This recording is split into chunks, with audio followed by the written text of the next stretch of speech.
going live. Listen, all right. Go ahead. We're live. Hey, hopefully, pardon the mess. Hey, this is Mike, and you're watching the Talking Black podcast on YouTube. And, I wanted to try and make this one a little more, quote unquote, professional for folks, just because, we have this thing where, people watch it live, and then we were watching people as they chime in. Of course, I can't see a single comment because the mic is down low today. But with us on the line, we have brother BF Nkrumah. And for the hour, we're going to discuss this very special topic. Hey there. Yeah, just a little, I don't know if you're hot or cold. I'm going to turn you up a little bit. But how are you doing today, sir? I'm doing pretty good. I'm doing pretty well. Excellent, excellent. So for those, you've been on the show many, many times, and we've featured you. But for those who don't know, just by way, as Jay steps into the room, we have 18 people watching, by the way. Just by way of introduction, how are you describing yourself these days, I guess is the question.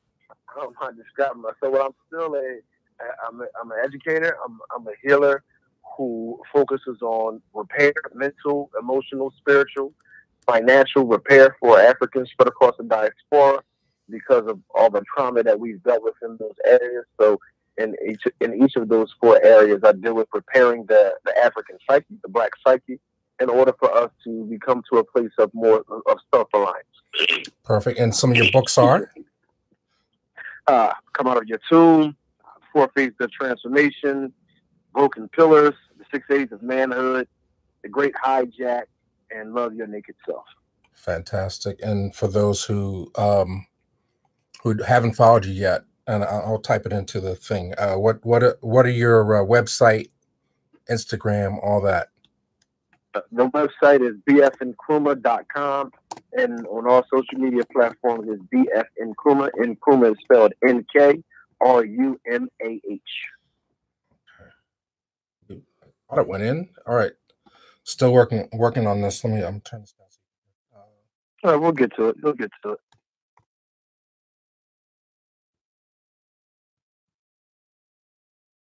Okay, we got it in there. So folks are joining in. Jay, so the first thing we generally do when we do the live stream is a roll call. Where are people joining us from? What part of the planet? What part of the galaxy? What part of the world are you coming in from? And on also sound check, can you hear us? Can you hear us clearly? Those are the 2 things. So, folks, if you want to type in, let us know where you're chiming in, and we'll get into our topic. I was at Whole Foods. Amazon is taking over the world there. BF, I don't know. Yes, it is. I don't know. They got to pay the employees more, as much as they charge for this 20-cent soda. What is down? This is the same as Days soda, but they charge 3 times more. So, yeah, we as a people have to stop allowing these companies to do all the things that they do. Yeah, we support them no matter how detrimental they are to communities. No matter how many small businesses go out of business because of them, simply to save a buck or to be a little bit more convenient, we actually support our own demise. Yeah, and I don't know that they're using our money to gain more political power. Our convenience is turning into their monopoly. It's really getting very, very disgusting. But our communities have been their monopoly since the 80s. Well, speak on that as we have folks joining us from Vegas, Charlotte, Arizona, Bridgeport, Connecticut, and Chicago so far. So the whole gamut. But yeah, speak on that. I know. Well, because of segregation, many of our communities, we had to have our own businesses because we could not patronize any other business. So many of our communities, we had everything that we needed. As integration began to happen, which never happened. The only thing that ever integrated was our money, because we never integrated fully into, or a quarter of the way into white society or white communities.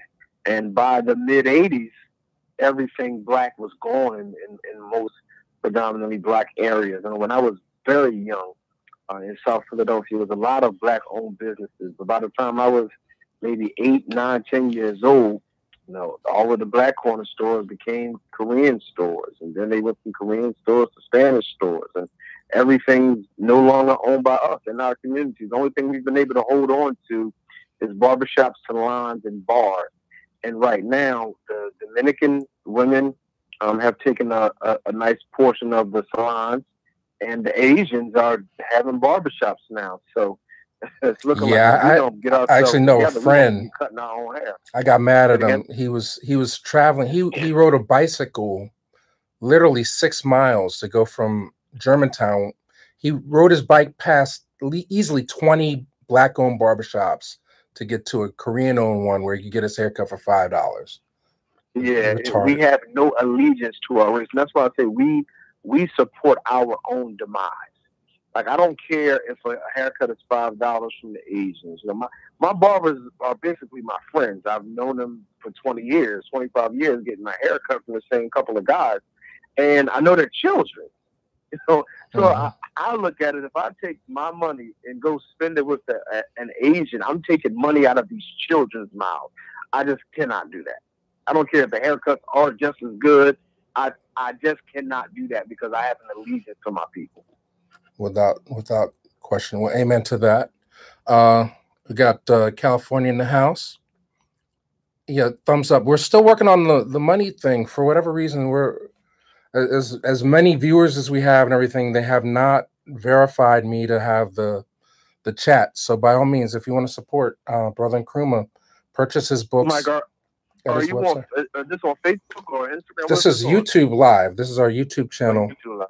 Okay. Yeah, YouTube/Real Black for those who are watching. And I'm just a couple of things in the news before the topic. I wanted to have Brother Nkrumah on because we got into a little back and forth on Twitter, and it just 120 characters is not enough to have this discussion. But the topic is, gentlemen. He tweeted, got a lot of response. He said, being African-American of slave descent, we really don't have a culture. You don't realize this until you're around other cultures. Our quote-unquote culture is fully based on oppression. And I took objection with that because I feel like Real Black is one of the places where we're not trying to promote the victimization, but just to celebrate and glorify and then also speak the truth about certain things about being Black, what the collective consciousness of being Black in this society means, and celebrate it as many ways as we can through social media, bringing back things from the past, having Brother Nkrumah and things like that. So I just felt it was an ignorant comment, but it also led to a very relevant discussion. But before we jump into that, Mitch, a couple things in the news. I don't know if you're paying attention to Twitter. Mark Lamont Hill was fired after his comments at the UN. That basically he went to the UN and said that everybody needs to do as much to support Palestine and Israel equally so that they can live together. And he took a lot of heat from it and ended up losing his job at CNN. So I actually literally just got finished reading up on that. I have no sympathy for Mark losing his job. I'm not for any Black people going to the UN on behalf of anybody who's not Black. So I don't even know where your allegiance is. I take that back. I can see where your allegiance is if you are at the UN and you're talking about freeing Palestine. Meanwhile, Black Africans are enslaved in Libya. Meanwhile, we are still oppressed here. Meanwhile, Flint still does not have clean water for the past 4 years. And you have the audacity to be at the UN on behalf of Palestine? Now, I don't know if he mentioned Black people, but if he did not, if his whole speech was around Palestine, I take a serious issue to that. Point taken. And let's see where people are chiming in as we get into the next phase. You saw I got this new mic stand and it's odd technology. I need a PA. I'm gonna audition, get a production assistant in here because I'm having a little issues here. So we can let folks chime in on that. Anybody? Pompano Beach, Akil. Oh my God. Okay, well, we got an Akil story coming up too. Missouri, separation is different from segregation. Okay, some anti-Mark. I mean, Mark is from Philly. He has a business here, Uncle Bobby's. He's taken the success and brought it back to the community. So, I'm gonna stay neutral on that. But generally, I would say that I go back and forth on folks that are used as mouthpieces for news agencies or whatever, where they're only well, maybe I'll take it this way, Brother Nkrumah. So maybe he went out of his lane, and that's what got him in trouble, because he is known as somebody who basically is there to speak about Black topics. So maybe this is a way to kind of check him in a sense. You can talk all day about Beyonce, but don't be talking about Palestine. Yeah, but I don't trust any Black person who's a CNN correspondent at all. I mean, CNN is the enemy of Black people. If you work for CNN, you're a co-conspirator with the enemy of Black people. Nothing about CNN is about Black empowerment. So if you're a talking head on CNN, I can't trust you. Okay, so I'm very considered radical, but we listen to our elders like John Henry Clark. We don't have any friends, so we got friends working on CNN. Like no, our elders have warned us time and time again, yet we do not listen. Yeah, well, I don't know about if he's still on Huffington Post or what the situation is, but Huffington Post is all of them sites. Trigger words. Hang on, I'm gonna tighten this mic stand up. Hang on. Should have turned it down for you folks. Hopefully it will not fall again. And but it's interesting. There is a little. Things have gotten so chaotic that some of the Fox News reporters are flexing a little bit outside of their policy. So Geraldo was speaking to say, using the types of language that they're using against the pepper spraying of the immigrant caravan at the border was wrong and unhuman. So you gotta. I'll fight for these people. Maybe one day we'll all come together, Brother Nkrumah. I don't know. No, I have no. I will not. I will not fight. I will not shed a tear. I will not send a prayer. I have too many of my own people to be concerned about. None of these people have come to our aid to help us, to fight for us. And when these people get to this country, they step on us. So I don't. I'm not even going to say I'm sorry, because I'm not. My only concern is African people spread across the diaspora. And then these same people and these caravans and all of that, they step on the dark people that are in their countries. So I cannot have any sympathy for Mexicans who are trying to cross the border and things that are happening to them when they treat the Africans that are in Mexico bad, or those that come from the Dominican Republic or any of those places. All of those areas have large African populations. Now, excuse me, we're all confused and call themselves Afro-Latinos or whatever, but they are Africans that are there, and they get treated like crap everywhere. I mean, in Brazil, the caste system is worse in Brazil than anywhere. So I don't have any sympathy for these people, because they hate us. Oh, but they're the human beings. It's not the political people they're refugees. They are people.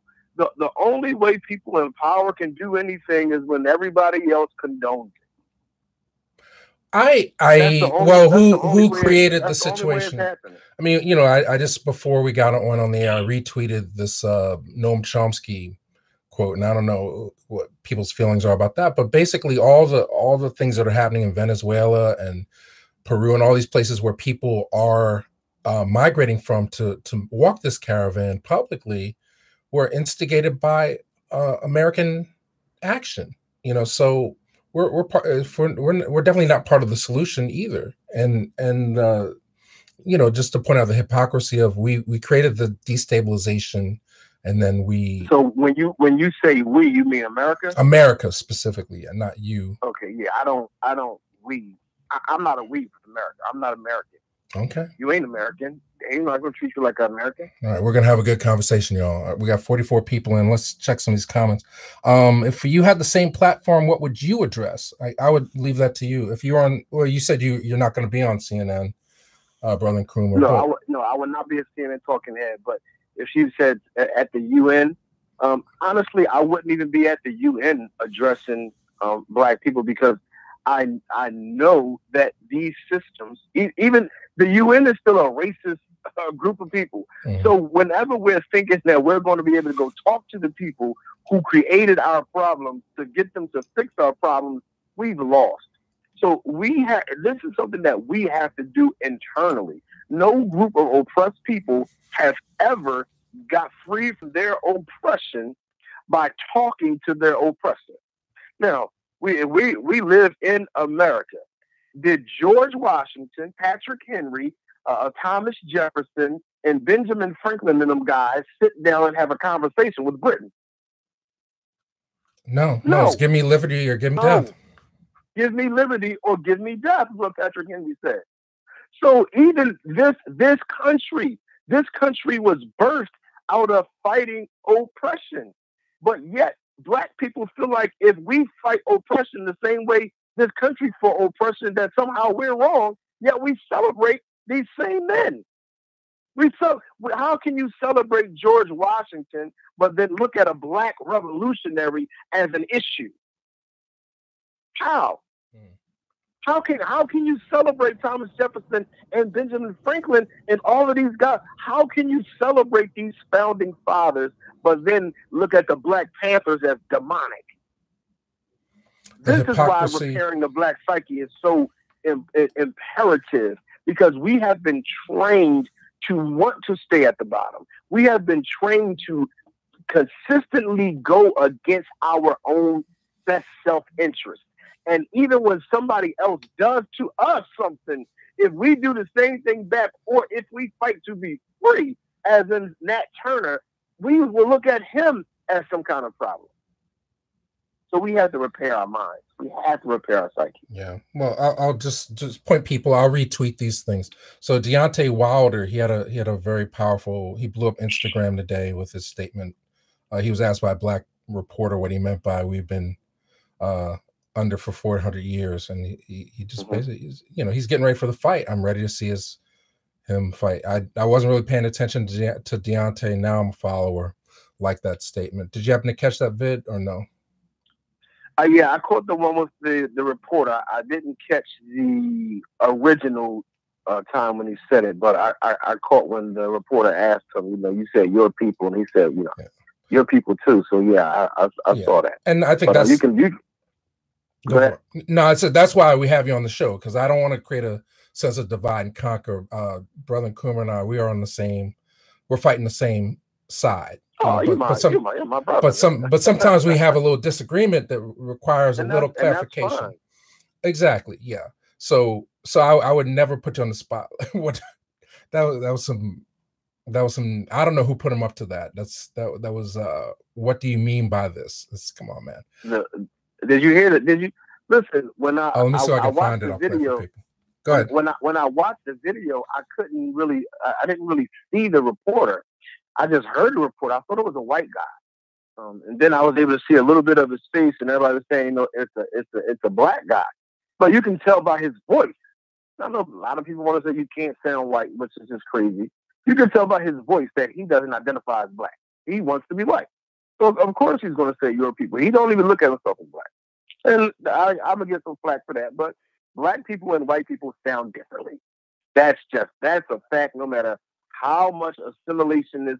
And people who want their proximity to whiteness want to try to act like it's just speaking proper. No. First of all, nobody in America speaks proper. Nobody speaks proper English in America. Everybody's English is broken. If you don't speak it like they speak it in England, you ain't speaking proper English.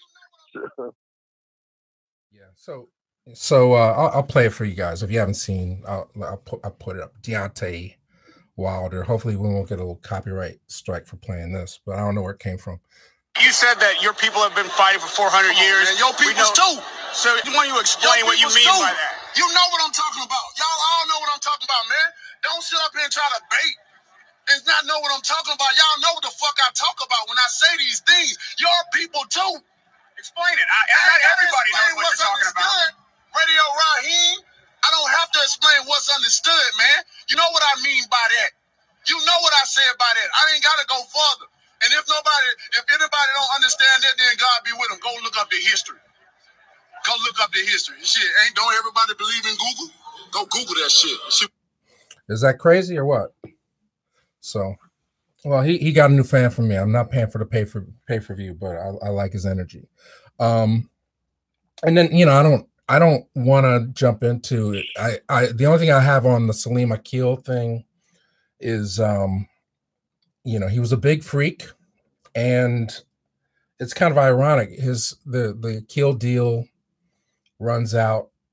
They're up for renewal next May, and with Warner Brothers. And yesterday, they announced Ava DuVernay signed up for an exclusive deal with Warner Brothers TV. So, yeah, I saw that. Congratulations to congratulations to Ava, and congratulations to Viola Davis, who inked a deal with Amazon, and all the people that got into Sundance this coming year. Chinoya Chukwu is a Temple University graduate. We showcased her work. She's been on the show, and her second feature film, Clemency, with Alfre Woodard, is going to be one of the films that premiere. And also Jordan Rock, who I made a film about. He is featured in the Pete Davidson movie, which is going to be premiering. And basically every Black film that's at Sundance, we've had folks on the show in some way. So congrats to everybody for that. But just they chase you and then they can replace you. So just keep your nose clean if you want to play that game. Don't do too much that is against what works for capitalism, I suppose. So make money, but we're making money for a lot of people. And just going back let's catch up. Boy, folks are chiming in. Are you following this at all online? Are you seeing all these comments? Let me jump into a couple. I had just shared it. I shared it on my own. Okay, let's see. Brother's got it tough all over. Mark Lamont. We're just talking empowerment. Okay, so folks are just following along, let's guide folks through a thought process. Is that okay, brother Nkrumah? We have BF Nkrumah with us. And the reason I wanted, Charles is, he was double booked today. He's not going to be joining in, but again, going back to the original tweet that got this conversation started a couple days ago. Unfortunately, it got cut off. What do you mean, you people? But I'll put the original tweet up. But basically, a gentleman, he said, being African American of slave descent, we really don't have a culture. You don't realize this until you're around other cultures. Our quote unquote culture is fully based on oppression.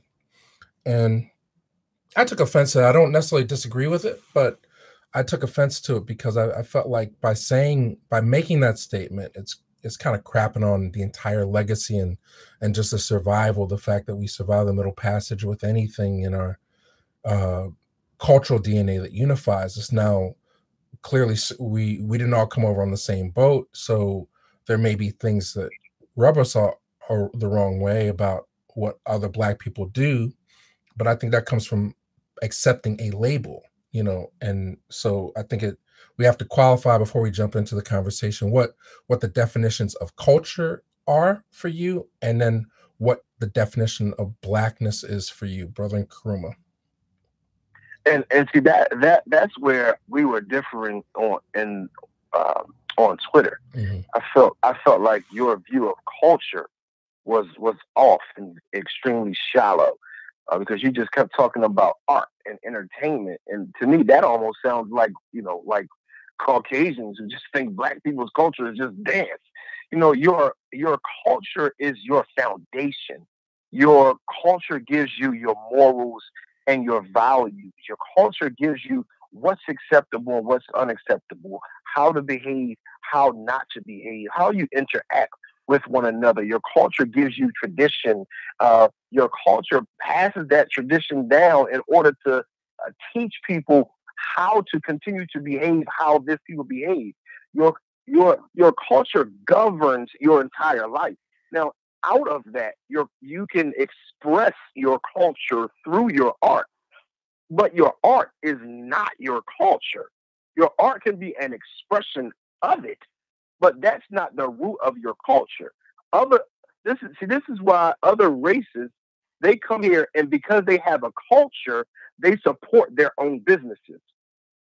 They make sure they help each other. We don't have a culture that says, Black people, you're supposed to spend money with each other. Black people, you're supposed to unify and not kill each other. We don't have a culture. That's why the guy's tweet was 100% accurate. We do not have a culture here in America. If we had a culture, our behavior would be entirely different. Well, I don't disagree with anything that you've said, but I feel that wherever we are right now in 2018, as far as how people identify themselves, that is our culture. And rightly or wrongly, a lot of what gets amplified and magnified about us is lowest common denominator, right? So I think I addressed this tweet more like saying, well, when you say things like that, that negates our ancestry, that negates everybody who's ever made an effort to try and define or redefine what it means to be Black in America, and to separate the two things between accepting the label of anybody with a certain amount of pigmentation in their skin is certainly automatically labeled a certain way, identified as descendant of slave, and using the language of what slavery means and not knowing ourselves, not knowing our history, not knowing our past, we buy into this belief that they want us to have, that we come from nothing, where it seems like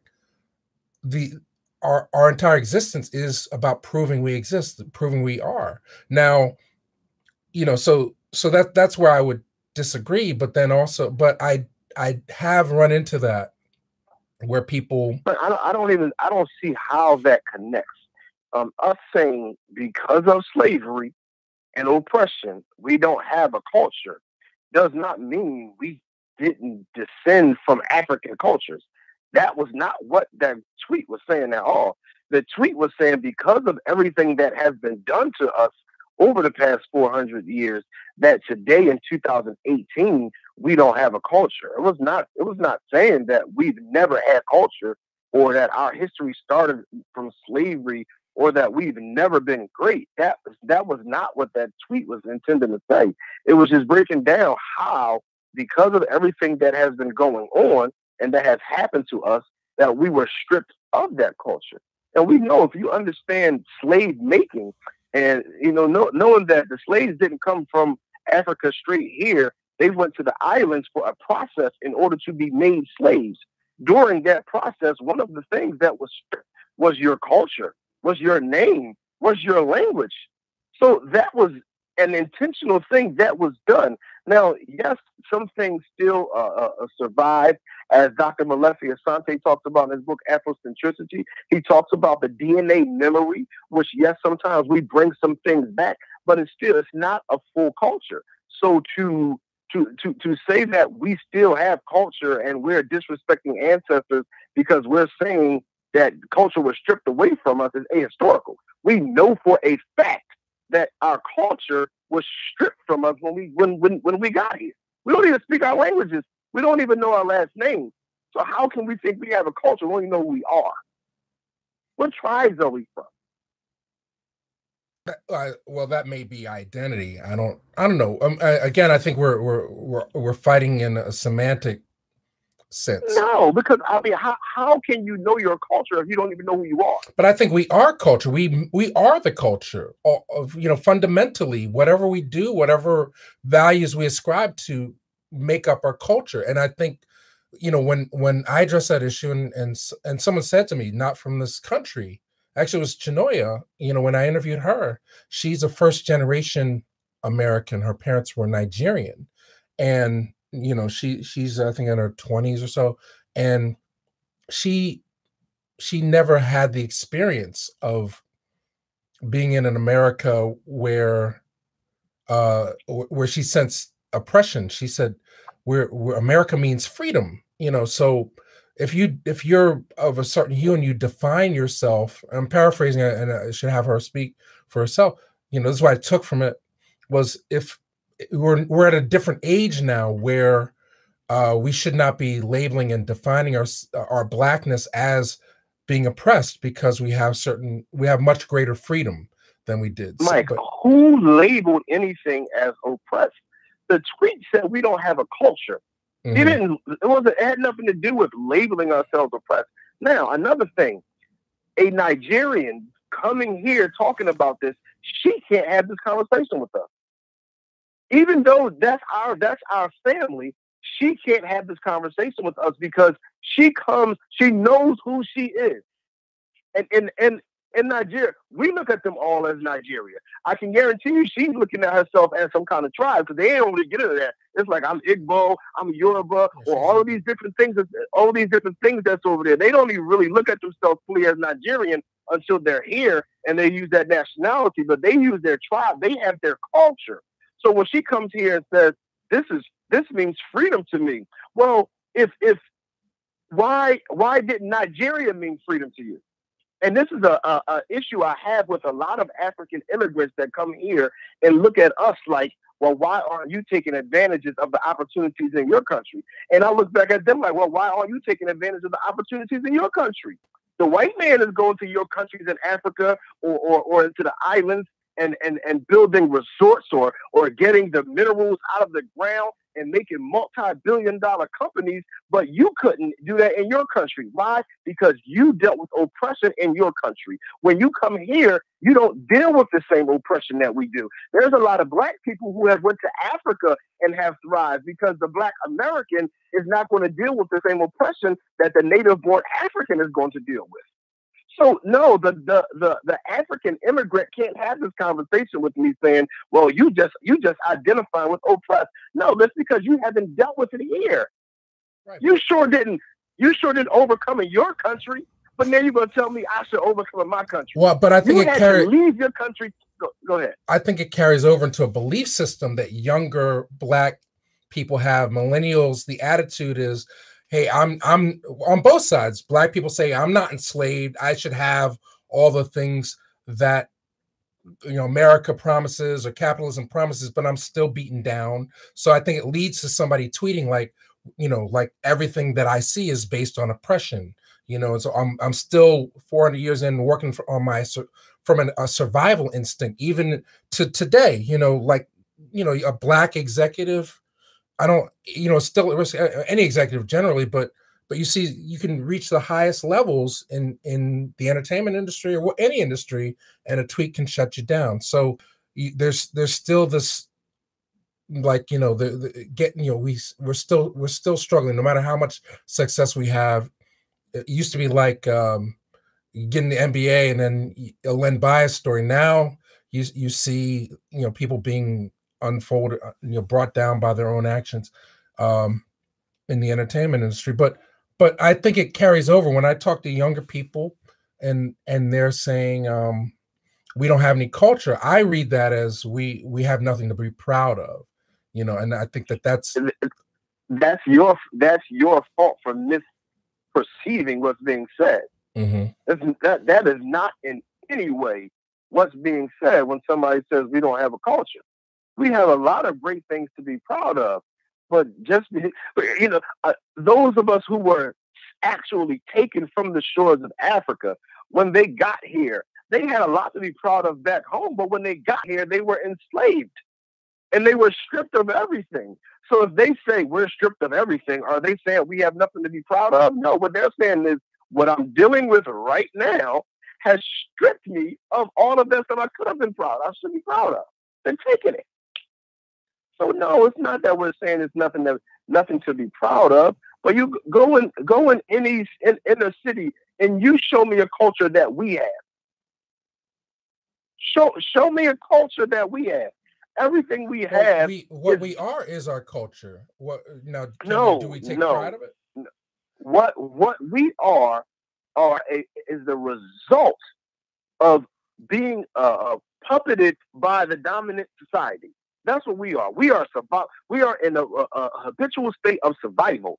This is not us dictating any kind of culture. Even with our music, they have taken control of our music and are feeding us music through young black men in a crazy way. They are using our entertainers in movies, and you just talked about Viola Davis. And Viola Davis is on my shit list because she's talking about, we're gonna have a dark-skinned black woman who is in a sexy scene with Liam Neeson, as if a black woman being in the bed with a white man is some kind of accomplishment. So even the things that would express our culture is now being used by the enemy in order to create a negative culture, which is what we're seeing today. So we don't have a culture that we have, that we control, and that is, most importantly, for the benefit of black people. Now, I'm not saying that there isn't a culture, because there's a gang culture, it's a street culture, it's an ignorant culture, it's a miseducated culture, it's a coon culture, it's all kinds of culture, but not one that we have that's for us. I think that would be a better way of saying it. There is culture, but there is no culture that we have that is for the benefit of the liberation of African people. I think I'll say it better that way. So we do have culture. It's just not ours. It's for our benefit. Yeah, well, it's whatever we create, it ends up being used against us or co-opted in some sense. I would agree with that. Yeah, and that's when you don't. That's when it's not yours. See, you can't co-opt Chinese culture. You can't co-opt Indian culture. It's theirs. So when we don't have our own thing, they can always just manipulate different stuff because we don't own it. We have to. We could follow Maulana Karenga. He has so much great stuff with culture that he wanted to do and tried to do and wrote about with Kwanzaa and a whole lot more. But again, we don't listen. We would rather assimilate and be white than to have our own culture. And then those who don't want to assimilate and be white, they get manipulated by the white folks anyway and just end up in some kind of negative culture. Yeah, I'm trying to find this just to reintroduce this clip, Sister Sonia Sanchez. I don't know if you where we got off track. I think I was trying to expand the conversation, but this is, I think, a very relevant thing to add to the conversation, just to share it with folks. So this is Sonia Sanchez at a Kwanzaa celebration 2 years ago. The amazing thing about African-American people, is that we have had to reimagine ourselves on this American landscape.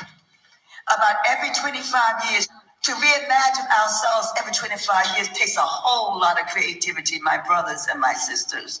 But we have done that. We have recreated ourselves every 25 or 30 years just to stay alive, just to keep reproducing.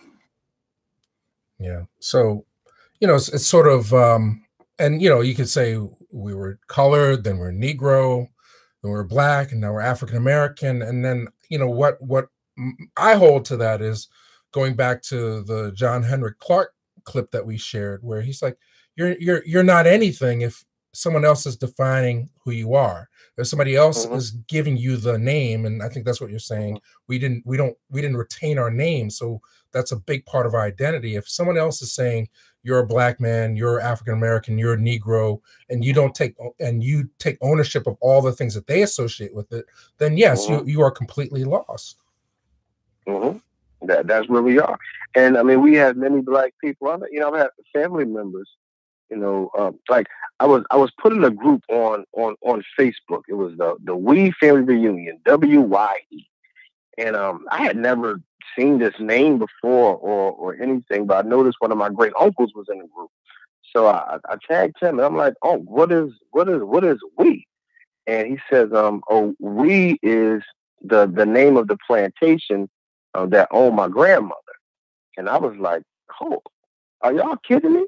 I'm like, so y'all celebrating this name and having a family reunion around this? I'm like, nah, we got to stop that. And I had a bunch of cousins attack me because I said we should not be celebrating a plantation. So Black people, this is why all of my work is around repairing the psyche. Black people will even get mad at you for saying we need to get rid of these names that were forced on us from slave owners. Yeah, well, I ain't getting rid of my name. I'm proud of my name. How? Yeah. Did you see LaDainian Thomas's Hall of Fame speech? I'm a mixed race because of the slave master had children by my great grandfather, and I bear his name, and he was proud. He, in his Hall of Fame speech, talked about how proud he was to have a slave master's last name. That is insanity.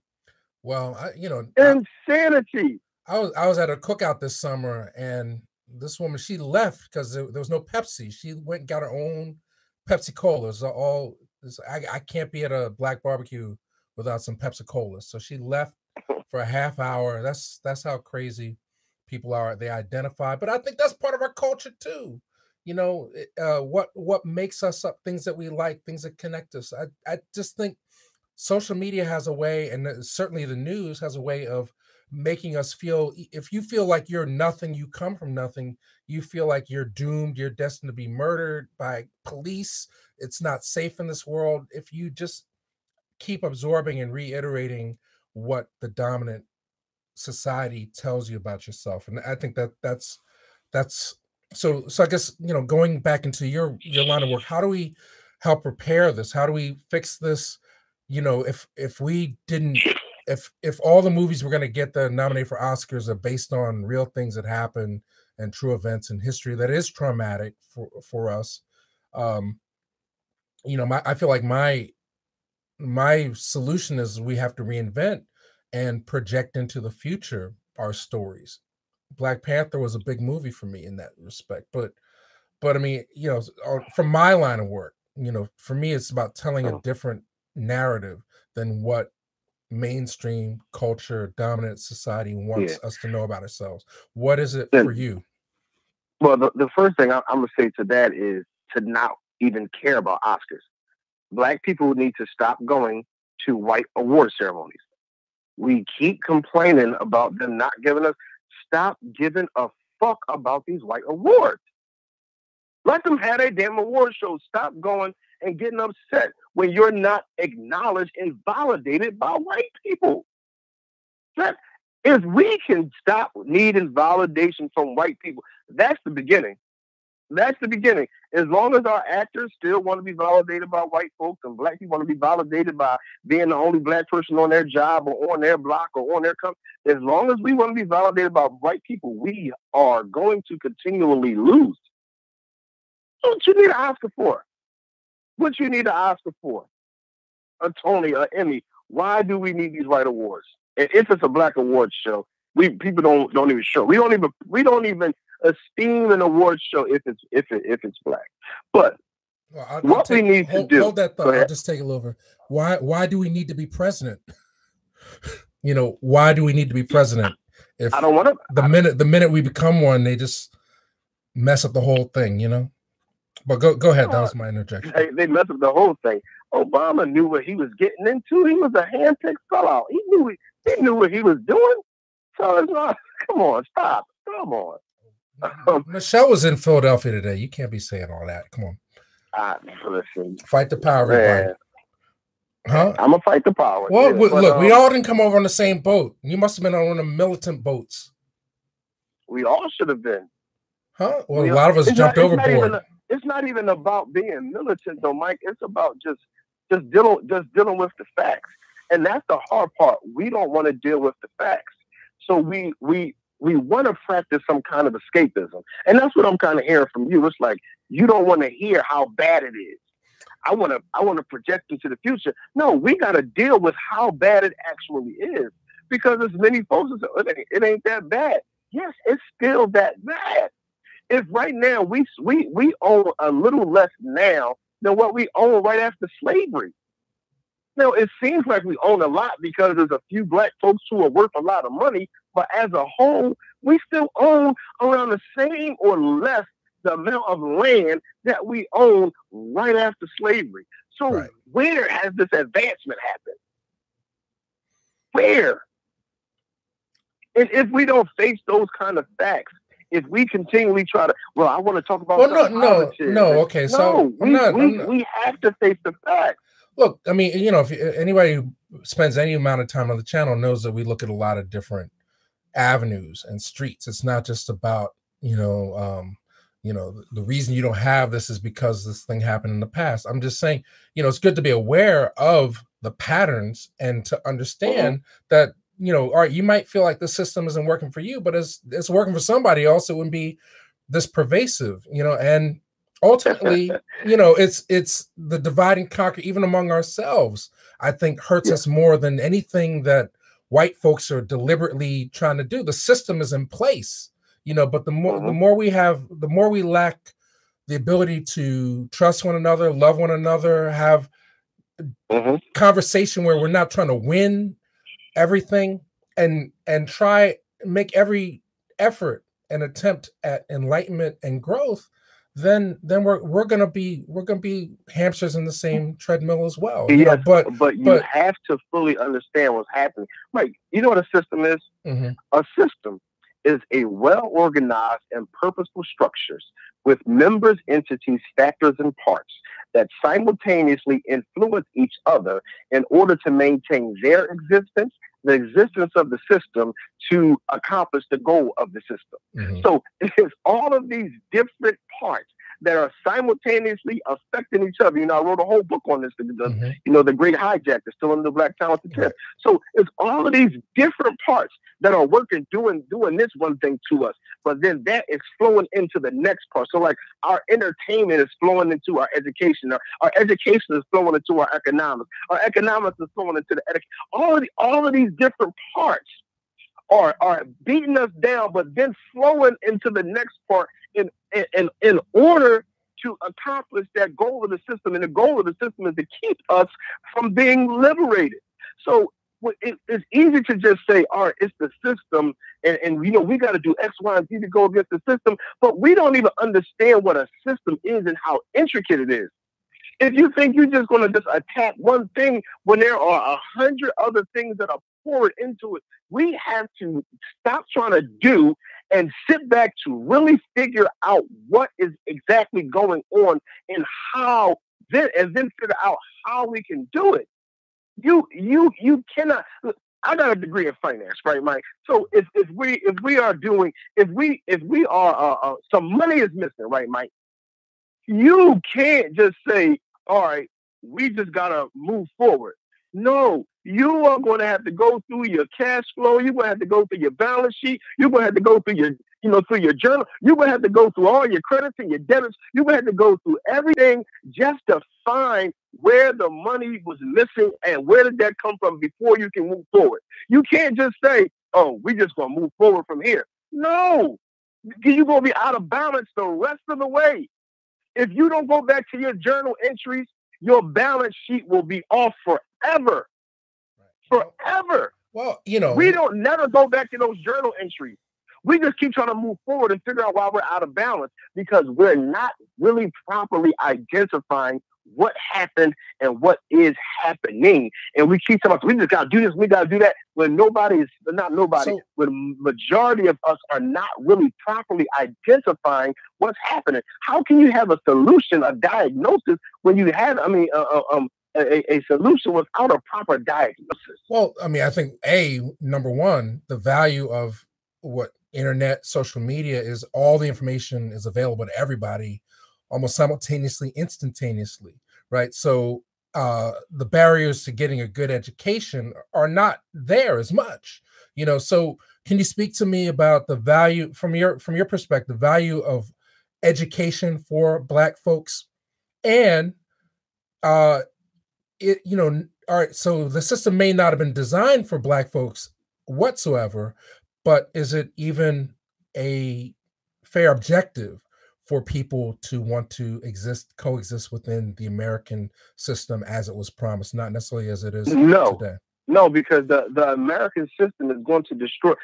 Carter G. Woodson said in his book, The Miseducation of the Negro, the same education system that inspires the oppressor by making him believe he created everything worthwhile crushes the spark of genius in the Negro by making him believe he never accomplished anything and will never achieve the greatness of other races. So, and that book is a must read for all Black people. He said that the education system, the one that we want to go in and get on, and I'm educated in it. I have a degree in analytical finance. The education system, Carter G. Woodson says, crushes the spark of genius in our people. Because it's for one, we're not educated in an African center. We're educated from a European center, from a European worldview, in order to give us a inferiority complex and a white superiority complex. So they're going to teach us the greatness, quote unquote, greatness of Caucasians who have harmed us. So they're going to teach us that George Washington, Ben Franklin, all these guys was great when they were murderers and rapers of Black people and enslavers of Black people. So then we have this psychic chaos going on in our minds while we're praising the people who harmed us, and then we are upset at the people who are fighting for us. As Malcolm X said, that's what the news does. The news will have us, celebrating the oppressor and hating the oppressed. So no, this education system, unless it is independent, African-centered, it's not good for us. Now, we can use it if we just want to, if we want to gain access in order to bring resources back to create the African-centered schools, then yeah, we have to be on a mission to do that. But if we just think that, are you just going to go and I'm just going to work the system as an individual? No, that's harming the rest of your people. It's harming the rest of your people because now you are thinking individual. You're not even thinking about the group. So yes, some of us will be able to work through the system. The talented 10th will work through the system, or as Malcolm X called them, the token integration. They'll accept them in to continue to create the illusion of inclusion, while the rest of us are still at the bottom. So no, the education system, being educated in this system is not what's good for us. No, it's not. Well, being devil's advocate, a lot of folks chiming in. Being devil's advocate, brother, we're with brother BF Nkrumah. Oh, man, I always mess up your name, bro. Yeah, you good. You good. I'm sorry for that. But we're discussing what is Black culture? Does it stem 100% from oppression? What can we do to repair ourselves in terms of our identity? Is it education? But one of the things, just by being devil's advocate, I want you to address this. Like, you say separatism is the answer. We have to heal ourselves first. We can't wait for somebody to clean up our house. We got to do it ourselves, right? Is that? Mm-hmm. Yes. If I go to white supremacist websites, they're saying the same thing. We need to protect our tribe. We're being miseducated by this United States system. We want to have our own schools. Their answer, unfortunately, is violence towards everybody that doesn't look like them. So is it possible to get more people together working on these things, or is it? Why are we where we are? I mean, not counting all the historical facts. It just seems like everybody is talking about the same things, slightly different perspectives, and that seems to be a reason why folks can get together. Or is it that anybody who wants a job ends up being co-opted by capitalism, by the money, the industries? We are where we are because we don't listen. That's it. I got about 28 Malcolm X speeches. Malcolm gave us the answer. Before Malcolm, Elijah gave us the answer. Marcus Garvey gave us the answer. Dr. Amos Wilson, one of my favorites, wrote about a 600-page book, The Blueprint for Black Power. And he also has the lectures on YouTube that you can go watch them. We got the Maulana Karenga. We got the answers. We don't listen. We don't listen. The answer has not changed. Every race of people all over this world know the answer. They use the answer in their country. But the answer is nationalism. That's the answer. The answer is to be able to control your existence. The answer is never integrate. God ain't even tell Moses to integrate in Egypt. No, let my people go. We're going to start our own nation. Well, how do you devise a collective mindset, though, if everybody is coming on different planes? I mean, money is only one field in terms of the energy that can be brought to unifying a culture. If you identify, that's the hard part. If you identify it as we want a Black culture, money is only, I'd say, a third of what's needed in terms of bringing that energy together. It's more to the point is a mindset and a mentality. If we're addressing the fact that you don't have to spend a lot of money or even do well in school to get an education because you have all this stuff available to you at social media, it seems like we're almost halfway there, possibly. Oh no, we ain't nowhere near halfway there. I'd throw it out there. No, nowhere there. We have a large it's a large awakening going on. I'm a part of a lot of different national movements. Like I go to a conference in Mississippi every year where we have a lot of things going on down there. A lot of land has been purchased and a lot of different stuff that we're doing down there to create a Black town. So it's our plan within the next couple of years to have this Black town up and running. So that's something that we've been doing there. We have some brothers in Chicago, Indianapolis, Milwaukee. So a lot of different places that I travel to, and to come together with different people who are actually doing the work. So I believe once people begin to see it, as we're a see it before we can believe it type of people. When they see these towns, that's going to inspire some folks to want to be a part. Brother Jay Morrison out of Atlanta, who started the Tulsa Real Estate Fund, and he put a crowd fund together and raised about 20-something million, and they're buying land. So there are some actions taking place that I think once they come to fruition, that people will begin to believe. Once we get the town up and running in Mississippi, and Jay Morrison, wherever he's doing is, once we have stuff built, and we come move here. I believe some people will fall in line. So we just got to do. Marcus Garvey had one of the largest followings in the world. I mean, for a Black man ever, and he did. He had a lot of stuff, warehouses and ships and stuff like that. So people followed him because he had stuff that they can tangibly see. I think that's been one of our shortcomings. We had a lot of philosophical ideas and theories, which were great, but I think the people didn't listen because they couldn't see.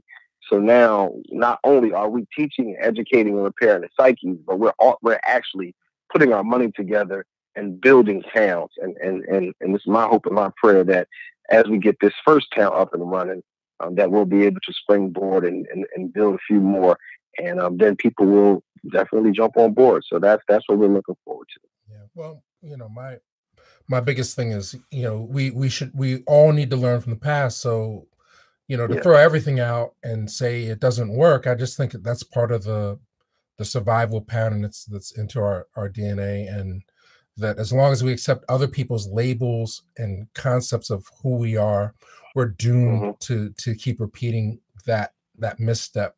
But in terms of a collective unification of values and ideals, whatever the elements are that you define as being our culture, we can rebuild it, I think, and what you're doing is on point. Oh, I believe it. I hope I don't come off as a pessimist. I mean, you know, my life is dedicated to this. This is all I do. I don't do anything outside of Black liberation. So I definitely believe we can do it. The Honorable Marcus Garvey says, if we change our mindsets today, we can change our condition tomorrow. Right. I believe that. And I'm not one of those people, you know, we can put this in place. It ain't going to happen in our lifetime. I believe Marcus Garvey. I believe that. If we change our mindsets today, we can change our condition tomorrow.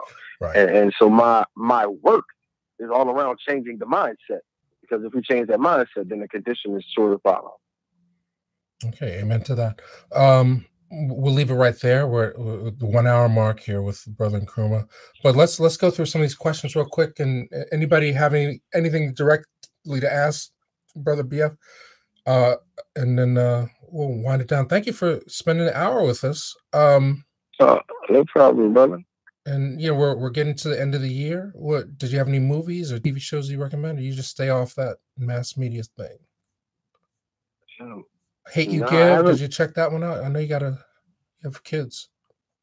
My daughter. My daughter doesn't really like going to the movies. Okay.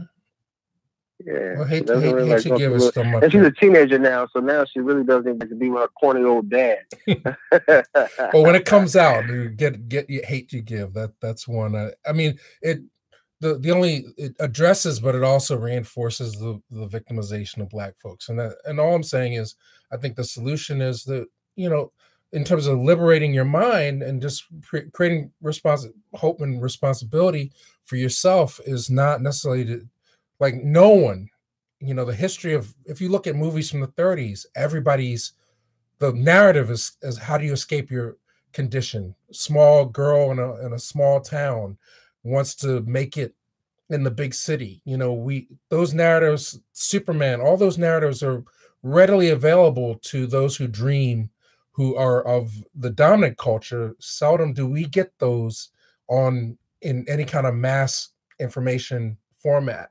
You know, so when I say project into the future, it's just, can my Black family members have the same experience as white folks do when they go see a Tom Cruise movie or a Julia Roberts movie or something like that, without it being some gully shit or just reinforcing the negative aspects of existing in this world, you know, because when you know, we're not going to escape the skin that we're in, but mentally we all take our imaginations to the same place when we experience films, when we read books. I just want to open up that lane more. That's all I'm saying with that. But any questions here? Share your thoughts as to why you think we have a low group self-esteem. Well, that's your wheelhouse right there. Self-love. Actually, you did a whole lecture on self-love that's on the channel, but yeah, if you want to address it quickly. Well, I'm going to direct her to a book by Tom Burrell. It's called Brainwashed: The Myth of Black Inferiority. It's a pretty big book, about 300-some pages. But that's why I say to really dig into it. So me just answering something short is not going to be enough. You really got to dig into that. And I would suggest everybody read that book, Brainwashed by Tom Burrell. In fact, that's one of the books that every brother that comes to my organization has to read. Brainwash is one of them. Also, Joy DeGrew's post-traumatic slave syndrome. But you know, in a nutshell, we have a low group self-esteem because it was just implanted in us. It was conditioned in us. It's hard to. I'm going to go through so much. You know, when we're in this education system, and we're taught as if our history started from slavery and that we didn't do anything great before slavery and we haven't done anything great after slavery. And then it's like, and look at your condition right now. How could we have a positive group self-esteem if that's what we've been taught? So since we have not been taught with the African Center, and we've been taught, like Molecular Science breaks this down in his book Afrocentricity, when he talks about, I read the book, I watched the lecture, and he was talking about classical music. So, people say classical music, folks start thinking about Mozart. It's like, so Africans didn't have music before that? And the thing is, we even start our classic. Anything classical starts with Europe. Nothing that predates them. Nothing that we did way before them. Like, that might be classical to Caucasians. That's not classical to us. Yeah. We have stuff that predates that. But the way we have been educated, it was subliminally plants that self-hate in us. And it's so hard to overcome it when you don't recognize that you have self-hate. You know, when I wrote that book on self-hate and give lectures on it, you know, until I'm finished the lecture, you know, folks are up in arms at the idea of having self-hate. I don't hate myself. Like, no, it's a whole lot. Self-hate is so much deeper than looking in the mirror and saying, I don't like how my nose looks. No. Self-hate is subconsciously, you know, seeing these brothers or sisters with face tattoos and be looking at them like they less than, and you don't realize carving your face is traditional African culture. You might see somebody with some, you know, a bunch of nose rings or lip rings, like, man, why they got that all in their face? That's traditional African culture. No, that's the African DNA reemerging, but it's not connected to a culture. So since it's not connected to a culture, when the brothers put the tattoos on their face, it has no meaning to us. It's like, you just don't want a job.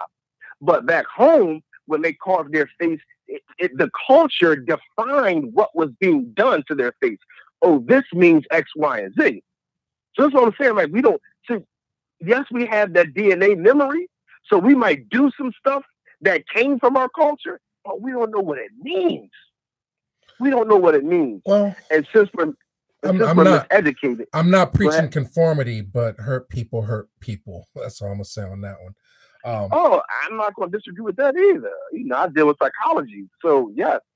You know, so I think people sometimes express their pain in interesting ways, and you know, some people, they may hide their scars on the inside, you know, but you know, to each his own. I mean, we shall love one another, and that brings up a point before we go. What one of the things I had mentioned on the tweet was in terms of we wait. Another problem with, if you want to define Black culture from my perspective, is we wait for other people to give worth to what we create. You know, we don't value ourselves. We don't value our creation. You know, we're constantly in a sharecropping mentality where we wait for other people to give us money for things that naturally come to us, you know, and with that mentality, instead of making people say, hey, this is it, you know, you support us, support one another, we're always going to be for sale, you know. So and that goes back to what I was saying about the Oscars. You know, we're still waiting for them to validate us, and we cannot operate like that. We don't even have to be concerned whatsoever with how they feel about our movies. Do they think we're great actors and actresses? Do they think we're great writers? It does not matter. Make your movies, let your people love it, and then just be excited about that. Doesn't matter if it became mainstream and white people, you know, and it's sold hundreds of millions. It doesn't matter. It doesn't matter. And then you got to believe in yourself. I remember I think it was Danny Glover who was complaining. He wanted to do a movie about the Haiti Revolution, and he said he couldn't get funding. And I'm like, dude, fund it. You know, when Nate Parker wanted to do the Nat Turner, he did it with his own money. Like, shoot the movie. But that self-hate, it's embedded in us so much that even when you have the chance and the means to do it, you still feel like you're inadequate. That's why that book, Brainwashed, by Tom Burrell, everybody who's still on, please go pick up Brainwashed. It is one of the most genius things that I've read. And I've read a lot of books. That book is one of the most genius books. The guy, he was a marketer for 40 years. I feel like all he did was marketing. It's within my reach. I don't have. I'm reading it now, but it's not. I don't want to get off camera. It's like in the room here. But yeah, Tom. It's about black folks in advertising. There's another book I'm reading on advertising. But it's so as from a marketing perspective, he just broke down how they put. Because as a marketer, it's your job to put things in people's mind to get them to buy something. So he broke this down in his book eloquently on how they basically marketed to us this inferiority complex. And He gave solutions at the end of every chapter on how to break it. If we all read this book, that book and post-traumatic slave syndrome, Yorugu, there's some few books that just really get it. And when you read it, it's like, wow. Absolutely. Wow. Well, Jay McClinton, he's throwing a few things at us. Let's close with this one because I know we talked about it on the radio. Can you about Black Panther, Wakanda, black on black crime? Any thoughts on at this point as we approach the end of the year? Well, you know, I was not a fan of Black Panther at all.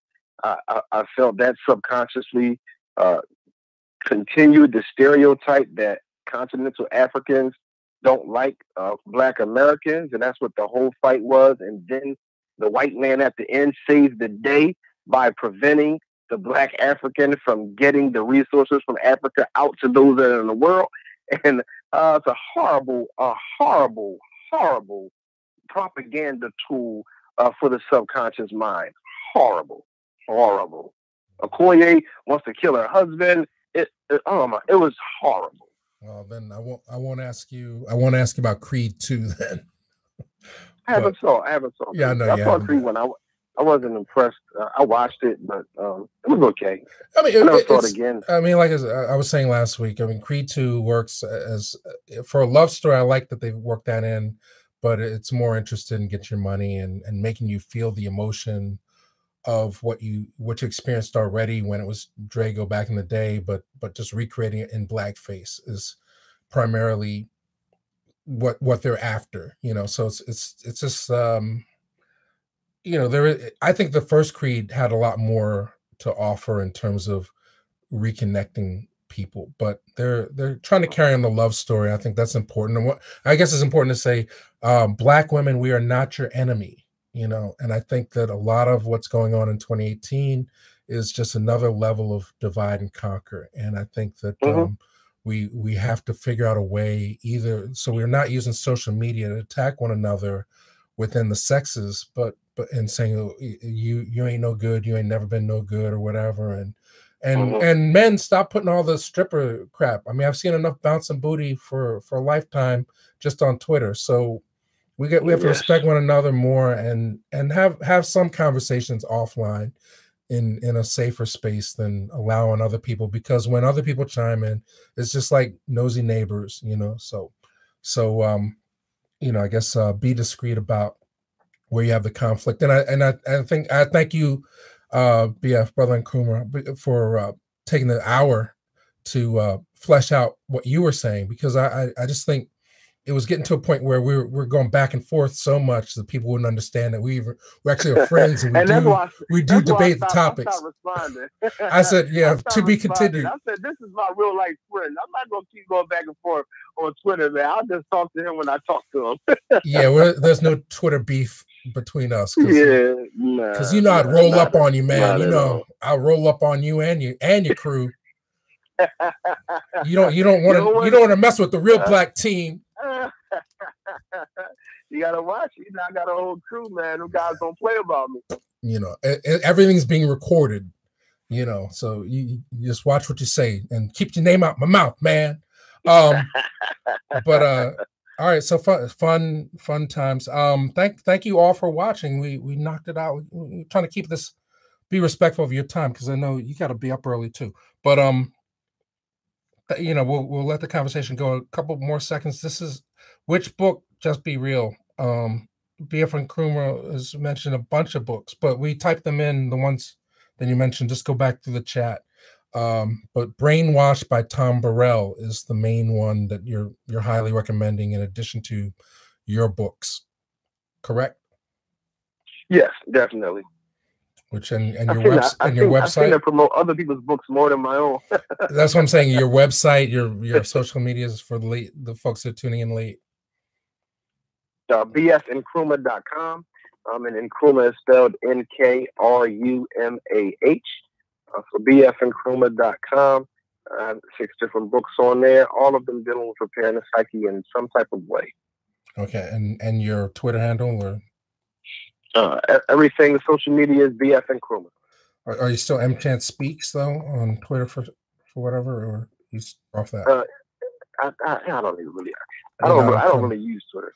Okay, he's not on Twitter. Everything, just go to his website. You'll see what he's talking about. And thank you again. Thanks everybody for checking in. I hope you all had a great holiday. Good discussion. No, the show is over. You know, I give you an hour free of my time. You're lucky.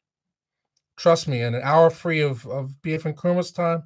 We're all lucky. So thank you, and thank you all for spending your time watching us live. And if you watch this late, you know, spread the word. We try to come on every Thursday around 10:30, 10:45. So, but thanks y'all.